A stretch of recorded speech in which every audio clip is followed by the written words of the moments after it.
Hello, my name is Marcus. I'm the compiler of a collection of therapy quotes entitled Psychoanalytic Self-Awareness Quotes. This is TQ 621 to 633.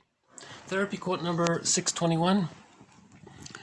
John Bowlby defined attachment as a specific neurobiological system that resulted in the infant connecting to the primary caretaker in such a way to create an inner working model of relationships that continues throughout life.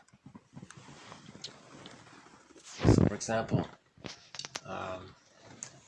if the baby develops a secure attachment style with the parent, that means in his inner working model, there'll be a representation of himself that's differentiated from the representation of the other, and that leads to mutuality. So in future relationships, there'll be mutuality there. Because the mother saw the subjectivity of the child, right? Now that's internalized. Now that person grows up, he can see the subjectivity of others. So there's that mutual relating, right? A secure attachment style occurs when the satisfying memories outweigh the frustrating memories, right, for the baby. Right? That's a secure attachment style. And if there's an insecure attachment style, the internal working model can take several forms. One is that the impression of the self and the impression of the other, differentiation didn't get to take place. They're still merged or fused. Okay, so remember, from birth to 6 months, that's called a stage of undifferentiation. A secure attachment style is needed for the child to differentiate himself from the other. If there's an insecure attachment style, that doesn't take place. They're still blurred there. So one form that can take, that's the narcissistic pattern, okay, where the child identifies with the aggressor because the frustrating memories outweighed the satisfying memories. And how does the child deal with that? He needs an attachment to his mother, and the mother's being frustrating. So how does he connect to the mother if she's frustrating? Finally, he just identifies with her and he becomes like her. That's a narcissistic pattern. Then when he grows up, based on that internal working model, he'll do to others what his mother did to him to communicate what happened. Right? Or another version of the insecure attachment style is if there is differentiation that takes place at 6 months, but the image of the other is still split in the image of the self. There's two representations of the self. Now these different parts, representations of the self and the other, they can get projected back and forth and around. So there's a little chaotic there. That's the codependent pattern. They're capable of love and gratitude. See, at the age of 6 months, with the differentiation of the self and other, that's when love and gratitude enter the psychological picture. Okay, but the soul is still fragmented between 6 months and 36 months. If there's an insecurity, if the rest of development takes place between 6 months and 36 months, there's like a later stage of arrested development. That's the codependent pattern usually. So it's more emotional, it's more confused, but they're still capable of love and gratitude. But the narcissistic pattern, okay, when there's undifferentiation, love and gratitude don't get to enter the psychological picture, right? Because the child needs enough love in order to differentiate. When he differentiates, that means love and gratitude have entered the psychological picture. When the frustrating memories outweigh the satisfying memories, thus preventing differentiation. Okay, so that's a narcissistic pattern. So that's filled with greed, hate, envy, okay, all the negativities from there, all the frustrations from there, right? Other insecure attachment styles are the hostile provocative insecure attachment style, where the person is aggressive and provocative to communicate that he never got his symbiotic needs met.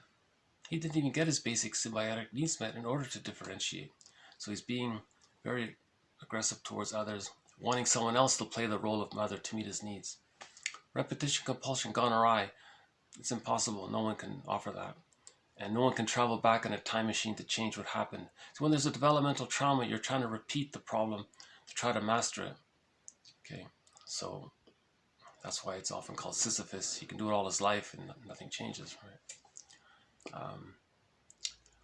You know, there's the disorganized attachment style where the person is a little bit disassociated.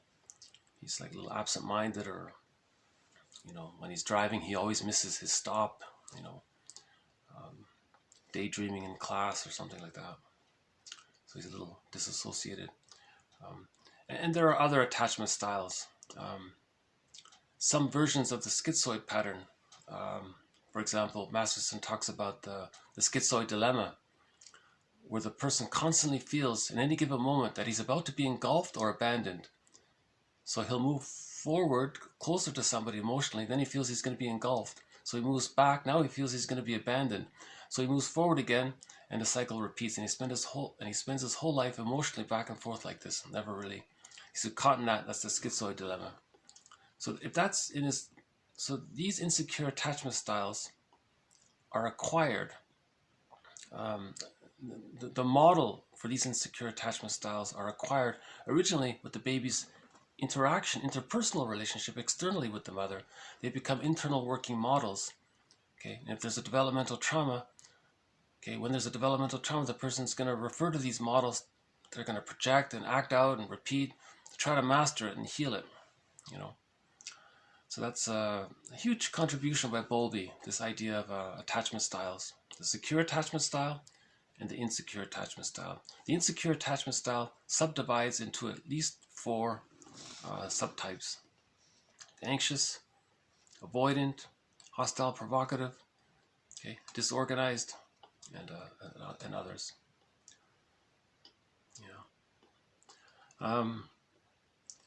Okay, let's move on to TQ6. So attachment theory is very key in this series. There aren't many quotes by Bowlby here, but his presentation of attachment theory is dominant, is a very key component of this series, attachment theory, right? Okay, let's move on. TQ622. Those who feel that they must become invulnerable in order to succeed project their own vulnerable child onto the vulnerable in our society and attack and condemn in others what they most fear in themselves. Okay, so there's an example of the hostile provocative style or the narcissistic style. Hold on a sec. I got a visitor here. One of the blue jays.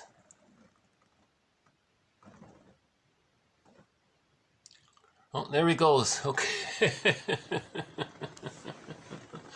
Okay.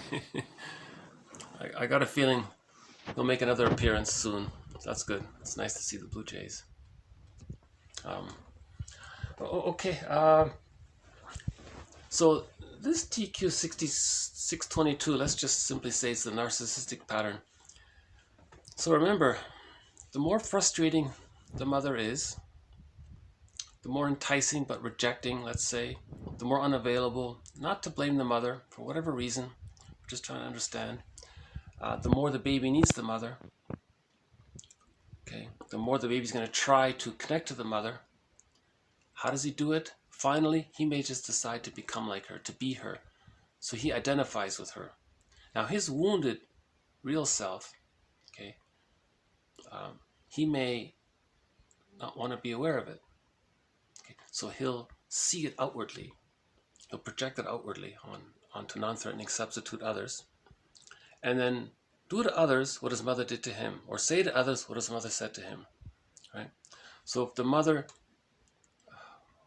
didn't love the child grows up, he doesn't love others. Or we had that example in the novel from the 60s. The mother exploited the child, objectified the child, used the child. That person grows up, and he does to others what his mother did to him. To communicate, really, to communicate what happened. Because the psyche seeks wholeness. So to reach wholeness, he's got to communicate what happened. So he may act it out as a magic gesture to communicate what happened. Right? So he'll project his wounded inner child onto someone else who's either wounded or safe or non-threatening or any safe out there, right? And then he'll put that down or disparage it and think badly of it, because he's trying to say that's what his mother did to him. Right? That's an example of that. Okay, let's move on. TQ 623. Neonates can experience intense pain and show symptoms of traumatization. They are capable of experiencing an event as harrowing and life-threatening. These events are capable of being symbolically represented, that is, stored in memory in a way that can affect later behavior and learning. How that traumatization resolves itself or fails to can be decisively affected by the attachment. So even if there is prenatal stress or birth stress, if there's a secure attachment style, it's all good, it's all healed. A secure attachment style can heal whatever stress or even trauma the baby experienced while in the womb or at birth, right? Or even shortly after birth, the baby can. Depending on whether or not there's a secure attachment style, it can be good enough to heal the stress of the past. But prenatal stress syndrome exists. This field of prenatal psychology or perinatal psychology, they're all pretty much in agreement that babies in the womb can be traumatized. They've shown that if the mother's too stressed, her cortisol goes into the child's placenta, which gets into him. And they did that study in the zoo where they took, I think, 10 monkeys aside, exposed them to loud music. Pregnant monkeys exposed the pregnant mothers and the unborn children to loud music. Those baby monkeys came out, they were chaotic, they couldn't form relationships, they were aggressive, a lot of problems. The other 10 pregnant monkeys that weren't exposed to loud music, they came out normally, they could bond to the mother, they could play, and everything was okay. So study after study proves that prenatal trauma exists. Janice calls it prenatal stress syndrome. And so in other words, a pregnant woman shouldn't go to a heavy metal concert, or shouldn't, drink or do. She should make that as safe and warm as possible, right? But if there is some stress prenatally, and if there's some stress at the birth, again, if the attachment's secure, it's okay. Sometimes, as mentioned in a previous quote, if the prenatal stress is too much, if there's too much prenatal trauma and too much birth trauma, it can be so great that despite the mother's best efforts, the mother cannot offer a secure attachment style. So sometimes the prenatal trauma and the birth trauma can prevent a secure attachment style from taking place. So the child already acquired an insecure attachment style while in the womb, and it couldn't get resolved by the age of 5 at the latest. So it's a big topic, prenatal trauma. Someone suggested maybe mothers should make more of an effort to create a safe, warm environment while they're pregnant. And some people said that fathers should be at home for the first 6 months to comfort the mother, to reduce the chance of the mother feeling tempted to use the child to meet her needs. If the mother's needs are met, she will feel less inclined to feel tempted to use the child to meet her needs. Remember the self-help slogan, mothers are there to meet the needs of the baby, not the other way around. But if the mother's alone and lonely and all that, she may turn to the child to comfort her. She may use the child as a security blanket for her. Okay, so that violates the child's needs. That's an insecure attachment style right there when that happens. So if the father's around, it reduces the chance of the mother feeling tempted to exploit the child to meet her needs if she's comforted by her family and all that. Okay, so let's move on to 624. She was establishing a false connection, and that her emotional demands were not directed to him personally, but to some person belonging to her more remote past. It was transference love, not genuine love. Okay, so people with a secure attachment style, okay, that means when the child has a secure attachment style, by the age of 3, he's internalized enough love. We had that song before, enough love, right? He's internalized enough loving experiences to form a representation in his psyche, someone calls the holding interject or the internalized good object. So that gives him a lot of inner security. With that inner security, the child's life force can connect to himself. Again, now that's called the psychological birth. With the psychological birth at the age of 3, he has access to his real self. And one of the capacities of the real self is genuine love, authentic caring. So there's tenderness and caring and empathy and warmth and concern and gratitude and appreciation, and you wish the best for the other, you want the other to grow, and you're happy about that. Okay, so there's the genuine love more, right? Now with an insecure attachment style, okay, that means the person didn't achieve psychological birth, okay? Now if the insecure attachment style occurred within the first 6 months, whereby the splits didn't get healed, splitting precludes access to the real self. So again, when the baby comes out of the womb, he temporarily creates 2 images of his mother, the satisfying mother and the unsatisfying mother. But by the age of 6 months, with a secure attachment style, the splits come together to form a realistic image of the other that allows the child to differentiate. If there's a trauma there whereby the misattuned memories outweigh the attuned memories, that's a developmental trauma. So when the splitting is still there, that's a developmental trauma. In an insecure attachment style, the only love they're capable of primarily is what's called transference love. They're going to transfer the childhood situation into future relationships.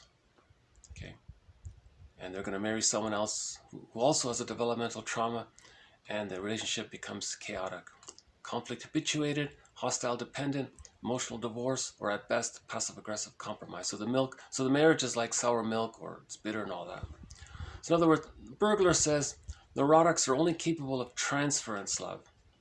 You need a secure attachment style to be capable of genuine love. Okay, you need to heal the split. In other words, you need to heal the splits. Okay, to achieve whole object relating, mutuality. If the split is still there, and the person has identified with the aggressor, okay, he's gonna put the other down to communicate that when he was a child, his mother put him down. That's a narcissistic pattern. Okay, now the codependent has hope, so they may deny reality and believe the promise of the person with the narcissistic pattern, and then deny that they're being not treated well and all that. So that's the narcissistic codependent dance, someone called it. A common form of dysfunctional relating. One partner is the narcissist, the other person is the codependent. Finally, the codependent gets tired of it, realizes he's being devalued. Why is he being devalued so much all the time? Or she? Then she writes a self-help book. Most self-help books are written by codependent women, or former codependent women. Okay, let's move on. TQ 625. Developmental trauma often initiates maladaptive psychological and biological pathways in the individual's life. Disassociation may paradoxically protect the traumatized child. So there's a real discussion and also confusion about the interplay and interaction between disassociation, okay, so that's a response to trauma, situational trauma, or developmental trauma, and developmental trauma, meaning the continued use of infantile immature defense mechanisms such as splitting, protective identification, identification with the aggressor, externalization, acting out, using rationalizations to preserve the splits. See, if the person's acting out or they're projecting, they're preserving the splits. So that's the developmental trauma. Does disassociation enter into this picture? Or is disassociation more about situational trauma? Do they mix in? So there's a little overlap there. So a guy named Pierre Genet, he talked a lot about disassociation as the main issue that we should look at. And people forgot about it, I think, for a while. But authors like TQ 631, Elizabeth Howell, and Bromberg, his 3 books mentioned before, and others are trying to bring back the topic of disassociation as an important factor in healing. You know, one self-help author calls it the trances people live. You know, you have a certain feeling, you're in this trance, you feel better, maybe you're in that kind of trance. He's trying to capture that idea of disassociation. Or maybe it's that if you're stressed, you may revert to your older defense mechanisms. So it appears like you're in a different state. Is that like being in a different trance? Maybe metaphorically. So maybe this trance states is sort of a metaphor of using immature defense mechanisms. You know, that kind of thing. Okay. So the next couple of quotes are on the defense mechanism of splitting. So remember, in the womb, it's oceanic bliss for the baby. It's all oneness with the baby. All of his needs are met. It's all good, right? He comes out. He needs the extended womb, but no mother can perfectly replicate that kind of warmth and safety. So to deal with the anxiety of mother's misattuned, of the times when she's misattuned, the baby creates 2 images of the mother, the satisfying mother and the unsatisfying mother. This unsatisfying mother gets split further into 2 subparts, the rejecting object and the exciting object. See the exciting, right? Okay. So this is the defense mechanism of splitting. The baby does this temporarily. At the age of 6 months, the child gets it. The mother's not a goddess or a demon, just a person, human being. Okay, and then splits come together, and that leads to differentiation and whole object relations. Right. Now, how do we talk about this defense mechanism? TQ 626 and 627. There is a process in early infancy whereby the mother, or the image of the mother, is split into a separate satisfying or good and an unsatisfying or bad mother. A similar dynamic emerges in myths and fairy tales when the individual bifurcates his or her world into an analogous dichotomy. So remember, myths and fairy tales are true on the inside. They're true on the inside. They're describing what's going on the inside. So what's the common main inner conflict in the inside? It's this phenomena of the mother's being unsatisfying. The child thinks in images. So now the image of this is some kind of frightening creature. The baby's small, the mother's a giant, so it could be a frightening giant. The mother, when she's satisfying the image, again, the baby thinks in images. He doesn't speak yet. And because of his small size and how giant the mother is from the baby's point of view, okay, so the satisfying image of the mother is some goddess, some wonderful person. So there's that primal inner conflict that takes place with the developmental trauma when a person acquires an insecure attachment style. That's the psychic representation of splitting. Now, how did psychologists talk about this in the past? So before the jargon of the defense mechanism of splitting or the splitting defense, in the past, literature authors were psychologists in the past, right? So they talked about this phenomena using stories where they would say, okay, the satisfying part of the mother is this goddess, this divine being, and the unsatisfying side is this frightening creature. Now this frightening creature has many forms. Remember, there's the enticing, so there can be this seductress character. Then there's this rejecting character, right?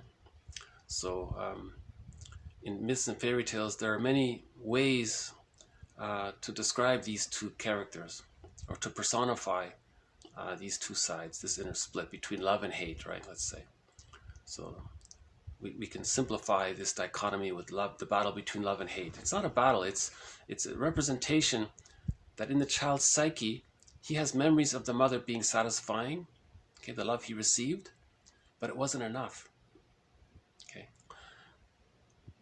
All right.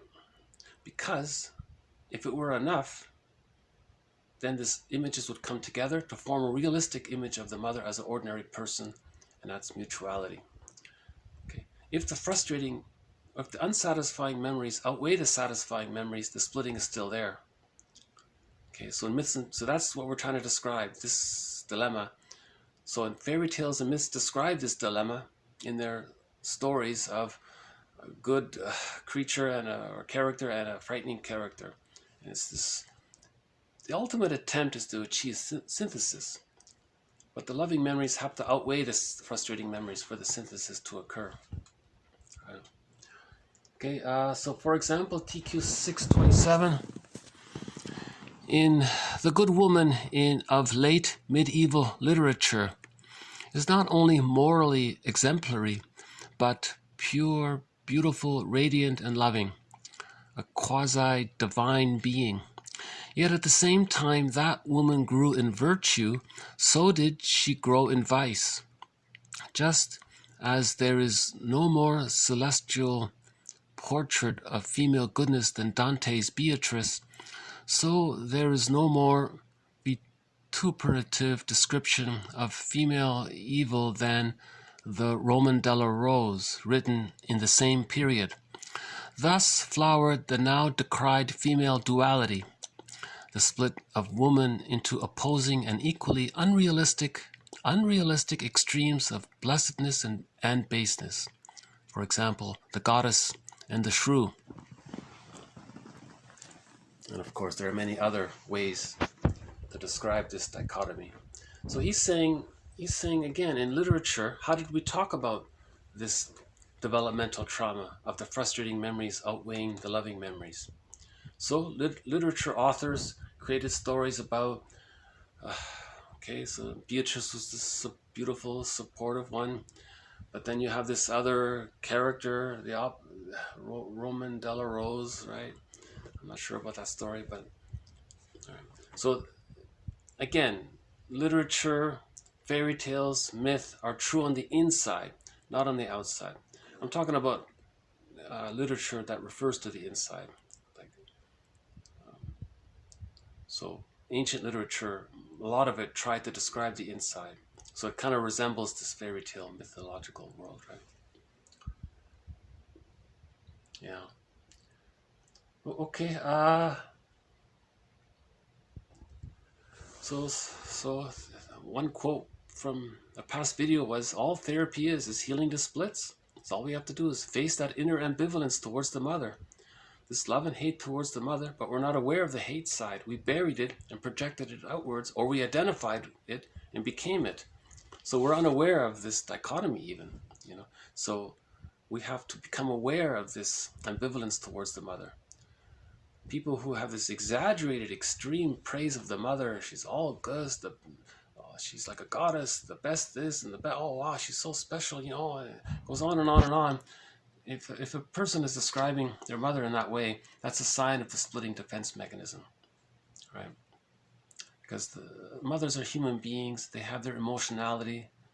Okay, so it's unrealistic to operate from the image of the mother as either a goddess or a demon, and then you're seeing the world in that way. It's very unrealistic. Right? So therapy is to heal the splits. Right? But first you have to recognize the split. How do you recognize the split? Well, at some point, when a person is caught in repeating their developmental trauma, like Sisyphus, they may get tired of it and ask, there's something off here, what am I doing? Okay, they're caught, they realize that's developmental trauma. What was the trauma? Okay, so the willingness to heal the trauma and forgiveness go hand in hand. Reparation of the other and self-healing heals the splits. Okay, and knowledge of the inner psychic world builds the ego, that heals the internal object relations, that strengthens the ego, and there's a positive cycle there. That kind of thing. Okay, another aspect of the splitting defense mechanism is the motivation of the splitting defense is to continue the experience of being loved and to continue the narcissistic illusion of His Majesty the baby. Okay, so remember, in the womb, the baby thinks, we imagine, it's as if he were to have thoughts about his experience, it might be as if he were to think he were some kind of god, because all of his needs were met. It's called infantile megalomania. Now, after birth, in the extended womb, that continues, and it's meant to. He thinks it's all about him, he's so important, His Majesty the baby, right? Okay, so that's infantile megalomania. Now, if there's a trauma there, but he needs his mother's love, how does he get a connection to his mother if she's so rejecting? One way is to become like her. That's how he's getting his mother's love, to become like her, to imitate her, right, or to be her. Okay, so this denial of the splitting defense mechanism, where he identifies with her. See, the split is you have the grandiose false self masking the hungry, enraged, empty part self. So there's a splitting there between himself and his image of himself, which is all great because he identified with the aggressor, the mother, right? So there's a splitting there. So this splitting this way, it's called a vertical splitting. Okay, this preserves his infantile megalomania. Okay, didn't get resolved because Arrested development there, so it's still there. It preserves it. So if he preserves his split, he preserves his infantile megalomania. He's identified with the aggressor. From the baby's point of view, the aggressor is a powerful being. So now he's very inflated. Put those two together, the child's original infantile megalomania and his identification with the mother's omnipotence from his point of view. So that's the narcissistic pattern. So we just simply say it as grandiosity. Grandiosity, that's the grandiose part self. Right? So the more he repeats the narcissistic pattern, the more he preserves the splits, the more he preserves his infantile megalomania. Okay? Now the narcissistic pattern is always putting others down. Okay? Bergler says cynicism gratifies infantile megalomania. Devaluing others, disparaging others, that gratifies his infantile megalomania. And loyalty to his mother, because he's become her. He's bonded to her. He can't separate from her. You see, originally there needs to be more love than more satisfying experiences than misattuned experiences for love and gratitude to enter the psyche. If the frustrating memories outweigh the satisfying memories, love and gratitude don't enter the psychological picture. Okay, so with the splitting, all that's there is greed, hate, and envy, and so on, masked over with rationalizations.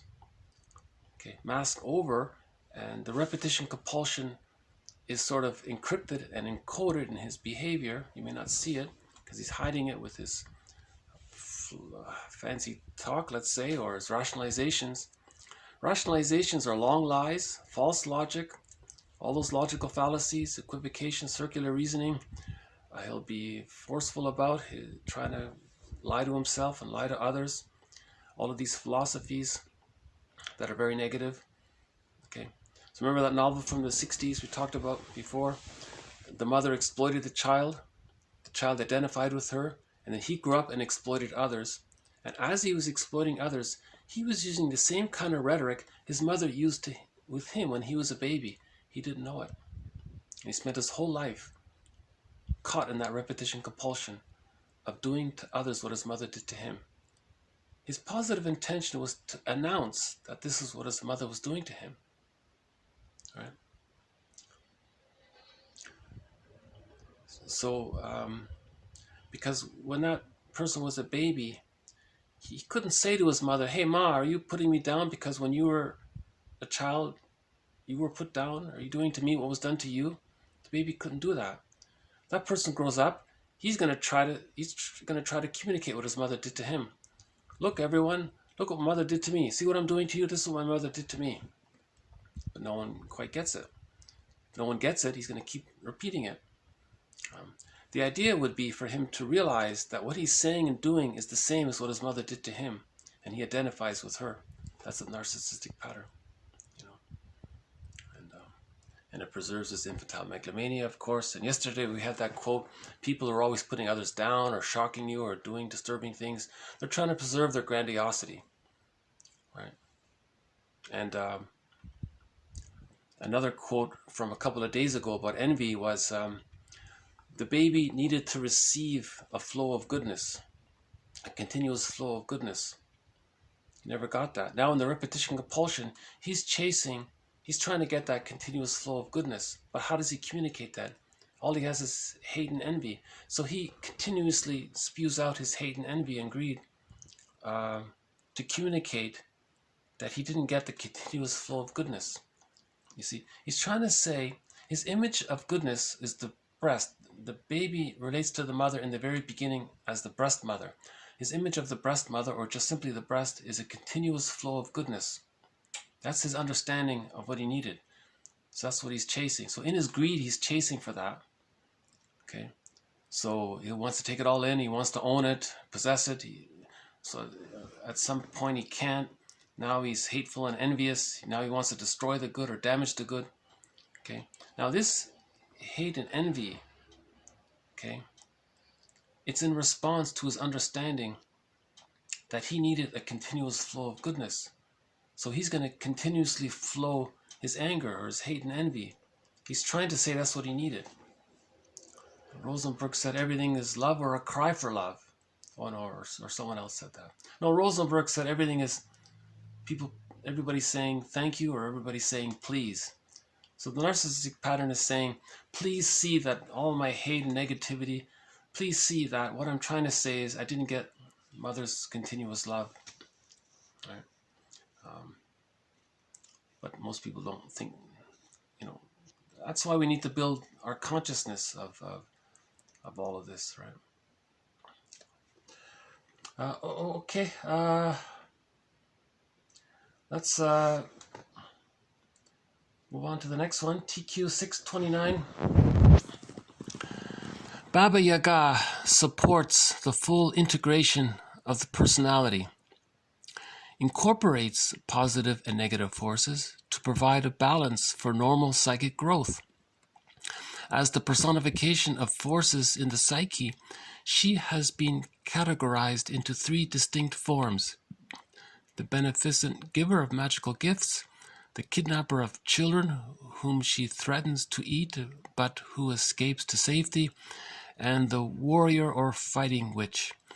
Vasilisa makes the transition from a rejected child to an integrated woman ready to begin her own family. Without her journey into the dark forest of introspection, Vasilisa would have remained in her arrested development.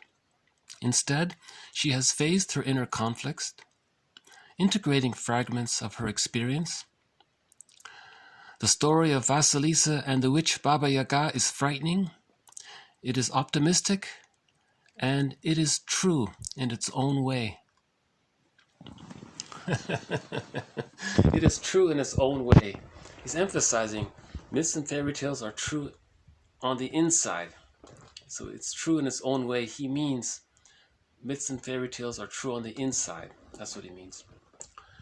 So Baba Yaga is the character, okay, is the traditional character who's the personification of the psychic forces that are trying to heal the splits. So she's a therapist, basically.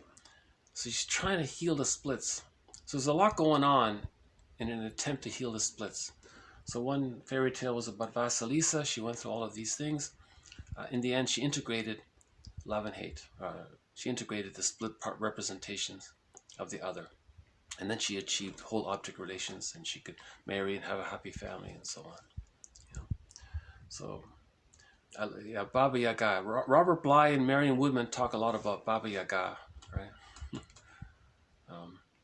They wrote a book together called The Maiden King.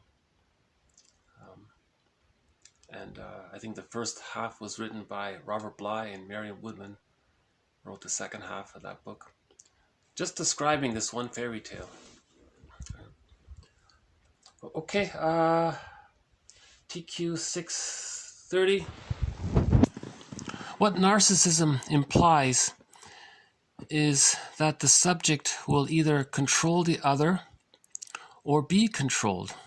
Narcissism becomes, therefore, the study of sadomasochistic relationships. Okay, no one likes using this term, but it does come up in the books sometimes. So the narcissistic pattern is greed, hate, envy, and schadenfreude. He gets pleasure in putting the other down, right? And preserving his infantile megalomania. So that's this emotional sadism, he says. Now the codependent, doesn't get it. They're living in this fantasy of projecting the exciting, ideal need onto the narcissist, onto the person with the narcissistic pattern. They're denying the reality to preserve the connection, to preserve the fantasy of love. So they're being devalued and they don't realize it. So if you want to study narcissism, you have to study this kind of painful one up, one down kind of dynamic. That's what he's saying.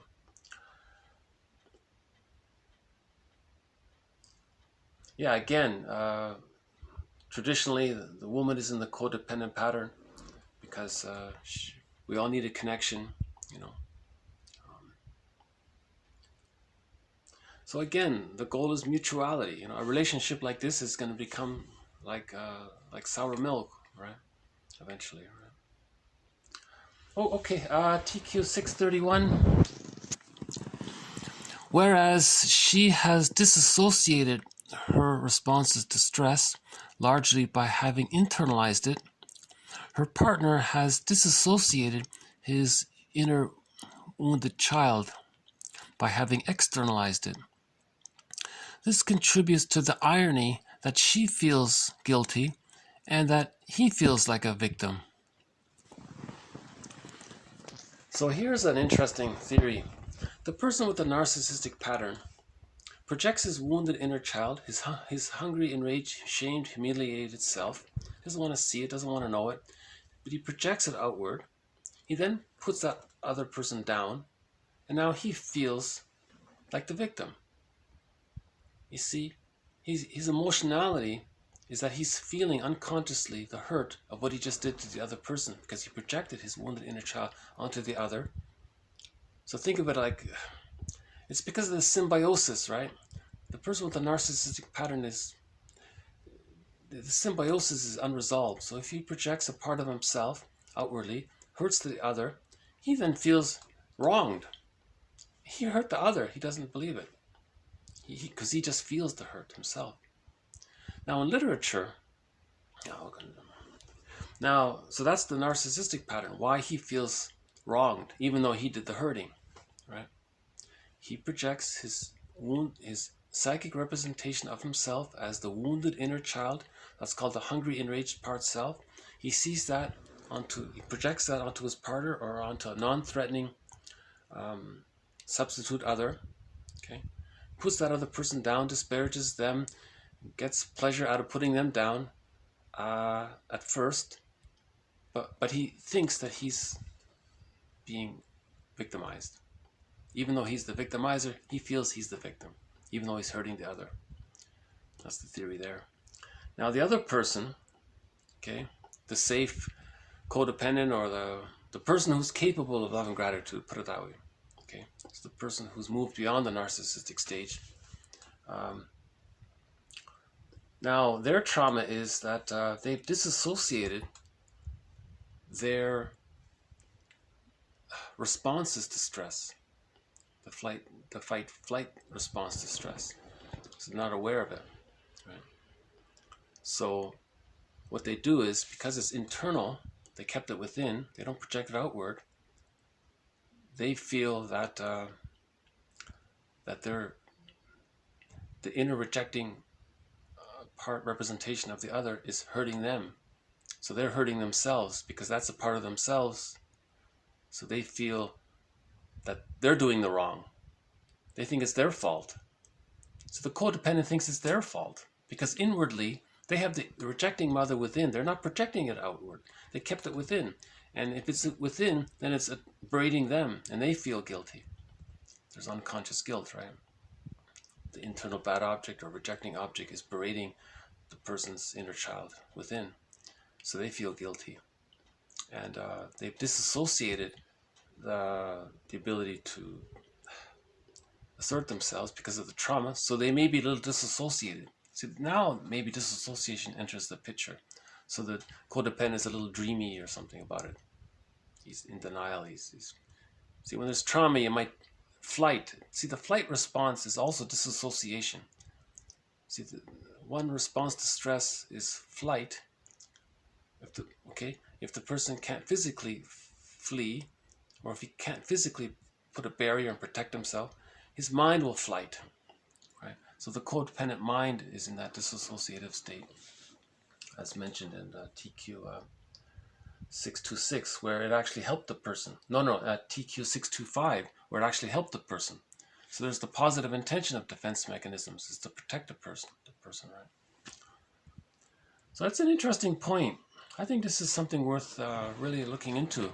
You know, why does the codependent feel that it's her fault when her verbally abusive husband is blaming her and she thinks, oh, it's my fault? Because inwardly, the inner rejecting mother is blaming her. Now, the narcissist thinks, the person with the narcissistic pattern thinks he's all important, he's infantile megalomania, he's just doing to others what his mother did to him. He doesn't get it. That's all he's doing. So he's projected his wounded inner child onto the partner or the safe other. Okay, that's why he married her, right? Because she's safe and kind and all that. So he could project his devalued inner child onto her, put her down, and he gets to constantly feel that she's wrong, that he's right, to preserve his infantile megalomania, to preserve his fusional bond with the rejecting image of the mother. He's loyal to the mother. So ultimately, people with the narcissistic pattern are ultimately mama's boys, right? Alice Miller has a provocative quote. She says, not all mama's boys are like that, but all people who are like that are mama's boys. Okay, I've got two more to go. This is one of the longer ones, right? Okay, TQ 632. No Blue Jay yet. Hopefully he'll make an appearance before the end of this video. It's a nice sunny day. Not a sunny, a snowy day. So we got some fresh snow today. I'm gonna have a look. It's nice to see the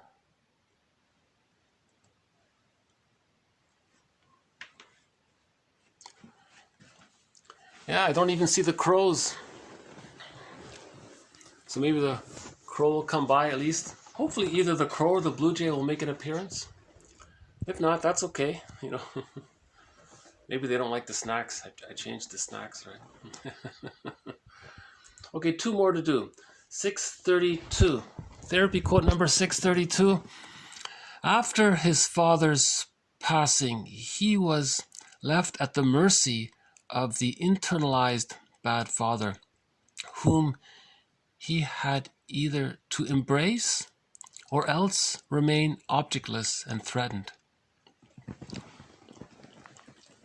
So here's a situation where the person's image of his father is distorted, it's exaggerated, because it was created in babyhood time. In babyhood time, the baby sees the father or the parent as a giant, okay, and if they're rejecting, the image is frightening. So that's the internal object. Now there's the real father there. Okay, so the person is connected to the real father, forgetting about the frightening image of the father. It's not really the frightening image of the father. It's become morphed and distorted because it's a defensive constellation of his experience with the father. So it's different from the father. It's not really him. That's why it's so unrealistic, right? So let's say this person is close to his father. That's his main attachment, let's say. If that person passes away, who does he attach to? Where does his life force go to? Okay, he can refer his life force to the rejecting image of the father, that frightening image. Now that's much scarier. Whoa. If he does that, he's going to have a lot of anxiety from being bonded to that rejecting image of the father. Before, he was in denial of it to some degree because he was connected or connected to his actual physical father, who realistically is not that frightening. But his image of him, distorted, is more frightening. So that's why when there's a loss of a parent, the person may feel a lot of anxiety because now the inner parent is coming up. Someone called it the return of the repressed or something. So that's why the person may see a therapist. Therapist, help, my parents are passed and I'm feeling a lot of anxiety. Instead of going through the mourning process, I'm feeling a lot of fear. I'm not mourning. You can't mourn if splitting precludes mourning. When there's a developmental trauma, the person doesn't mourn losses. He's still overly connected to the rejecting image of the father or the mother or the other, right? So he goes to the therapist. TQ 633, a little bit on that. And on a positive note, he is being cured by means of a hair from the dog that bit him. The client finds himself confronted with the situations which have heretofore been unconscious. It is only when the released bad objects are beginning to lose their power over him that he really begins to appreciate the virtues of mental immunization therapy. The release of repressed objects of which I speak is by no means identical with that active externalization of internalized bad objects. So the guy goes to the therapist and says, "Whoa, I'm facing the inner bad object inside. It's too scary. Help, I don't want to face that." The therapist says, "Sorry, if we want to heal, we got to face that." He's calling it the hair of the dog. Kind of like an inverted inward version of hair of the dog. You're gonna have to feel some of that rejecting image of the other. Okay, he says that he's the therapist, so with the presence there's support. Now we're gonna help process all this, because you have to get it. You have to be cured by the hair of the dog that bit you. So you got to face some of that. So you got to face your internal ambivalence towards the parents.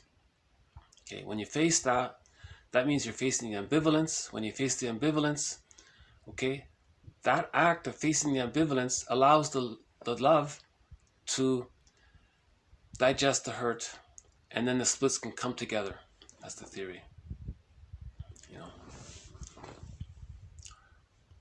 When I first saw this quote, I was immediately reminded of the song "Hair of the Dog," and I remember that song. Oh, hold on a sec. We got one of the birds here.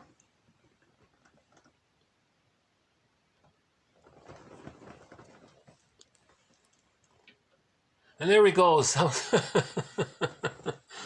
was quick, eh? Okay. Sometimes they land, take a snack, and they're gone in under a second. They're really quick sometimes. It's nice to see them. I remember that song. It's a very motivating song. I think sports coaches will play that song to give the players encouragement and strength if they're losing the game or something. And I thought, that ironically, that song is not too bad. If you're going to go in therapy, you need some of that strength to admit that there is this ambivalence, right? So that song could be used a little bit if you think of it in terms of going into therapy and you want to face the memories. You need some of that strength. And a good song to give you a lot of strength is that "Hair of the Dog" song by Dan McCafferty. I was going to play it, but it's going to get blocked anyway. So, but the idea is there that you need strength and courage to admit, okay, I got to face the truth here. What is the truth? The truth is, with an insecure attachment style, the person, when they were a baby, received more misattuned experiences than attuned memories. Okay? That causes the baby to feel hateful. If the hate outweighs the love, the split is still there. The love must outweigh the hate for the splits to come together. When the splits come together, then with enough love, love and gratitude enter the psychological picture. That's the theory at 6 months. If the hate is too much over the love, and this dilemma, we see it in fairy tales and myths and in literature as the battle between the two creatures, one representing good and the other representing bad, right? And so on. Remember, myths and fairy tales are describing what's going on in the inside. So in the therapy process, they're facing the inward inner conflict between the two images of the mother. The internalized object images are not images of the actual physical mother. These images of the mother are defensive constellations of the interaction with the mother. So we're dealing with these defensive constellations. Okay, the mother in real life is not that bad. Yes, she was disappointing. Yes, it was hurtful, but it's not like these baby memories that are exaggerated. Okay, now the person's an adult, so they can. One person said therapy is facing at 30 what you couldn't feel at 3, that kind of thing. So the goal of therapy is to heal the splits, right? And should we just play that? Do I have the? Should I look it up before we close here? It might take a minute to. There are versions of that song. Let's see if I can find it. There are versions of that song that that may not be copyrighted. I'm not sure. Hold on a second. Let's just see if I can play a part of it here. It might take me a second. Now would be a good time for the Blue Jay to come. So again, I'm using this song to talk about having the courage to face the truth of our childhoods. Okay? Dan McCafferty.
So maybe that song, we can think of that song as that's the kind of maybe positive energy maybe a person might want to have when entering the therapy process, when doing self-reflection, when looking within, when looking at the truth within.